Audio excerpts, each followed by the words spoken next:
Assalamualaikum warahmatullahi wabarakatuh. Perkenalkan, nama saya Risma Aprilia, NIM 2512600062. Video ini dibuat untuk memenuhi tugas UTS dari mata kuliah Bahasa Indonesia dan dipersembahkan untuk dosen yang terhormat Pak Rizky Hidayatullah MPD selaku dosen mata kuliah Bahasa Indonesia. Nah, di sini saya akan bahas mulai dari asal-usul bahasa Indonesia, kata baku dan tidak baku, ragam bahasa, ejaan, dan paragraf. Pembahasan pertama yaitu asal-usul bahasa Indonesia. Bahasa Indonesia berasal dari bahasa Melayu yang sejak dulu sudah menjadi bahasa penghubung antar suku di Nusantara atau lingua franca. Bahasa Melayu dipilih karena bersifat sederhana dan mudah difahami. Pada tanggal 28 Oktober 1928, tepat di Sumpah Pemuda, para pemuda berikrar untuk menjadikan bahasa Indonesia sebagai bahasa persatuan. Pada proklamasi kemerdekaan 1945, bahasa Indonesia resmi ditetapkan sebagai bahasa nasional dan resmi negara. Di undang-undang juga ada di Undang-Undang 1945 ada pada pasal 36 yang berbunyi bahasa negara ialah bahasa Indonesia. Jadi kesimpulannya, bahasa Indonesia itu berasal dari bahasa Melayu yang sudah dipakai ratusan tahun lamanya dan resmi ditetapkan menjadi bahasa persatuan dan dikukuhkan oleh Undang-Undang 1945.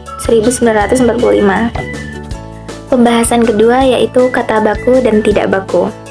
Kata baku sendiri itu digunakan pada surat-surat resmi. Jika kata tidak baku itu digunakan pada pembicaraan santai biasa pada teman, kerabat, ataupun yang tidak formal. Kata baku juga banyak didapati pada kamus KBBI atau EBI. Contoh kata tidak baku. Kata tidak baku itu seperti apotik, memakai i. Sedangkan yang kata baku itu memakai e, jadi apotek. Dan aktivitas memakai v itu sudah termasuk kata baku. Jika memakai f itu jadi kata tidak baku. Jadi kata baku itu digunakan pada tulisan resmi dan kata tidak baku itu digunakan pada hari-hari santai gitu. Oke, pembahasan ketiga yaitu ragam bahasa.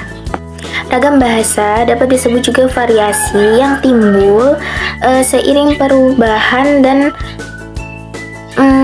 kebutuhan komunikasi. Ragam bahasa ada dua yaitu ragam bahasa lisan dan ragam bahasa tulis. Jadi, jika kita berbicara dengan seorang, itu kita harus memahami ragam bahasa yang kita pakai. Jadi tidak semena-mena. Misal pada orang penting kita berbicara menggunakan ragam bahasa seperti kepada teman, itu salah. Pembahasan keempat yaitu ejaan. Ejaan adalah aturan penulisan huruf, tanda baca, dan kata. Contoh aturan dari EBI, huruf kapital digunakan untuk nama seseorang atau tempat. Jika tanda koma digunakan untuk pemisah unsur kalimat. Kata depan di dan ke dipisah. Jika menunjukkan tempat dipisah, penulisannya dipisah menjadi di rumah, di sekolah. Jika digabungkan dengan unsur imbuhan, itu bisa digabung, harus digabung. Misal dilihat, diberikan, itu harus digabung, tidak boleh dipisah. Ejaan juga membuat tulisan kita menjadi rapi dan mudah difahami. Pembahasan yang kelima yaitu paragraf. Paragraf adalah sekumpulan kalimat yang membahas atau mempunyai satu ide pokok. Unsur paragraf ada dua, yaitu kalimat pokok atau isi ide pokok utama, dan yang kedua kalimat penjelas atau penjelasan tambahan. Jenis-jenis paragraf ada 5, yaitu narasi, deskripsi, argumentasi, eksposisi, dan persuasi. Yang pertama, narasi berisi tentang cerita atau peristiwa.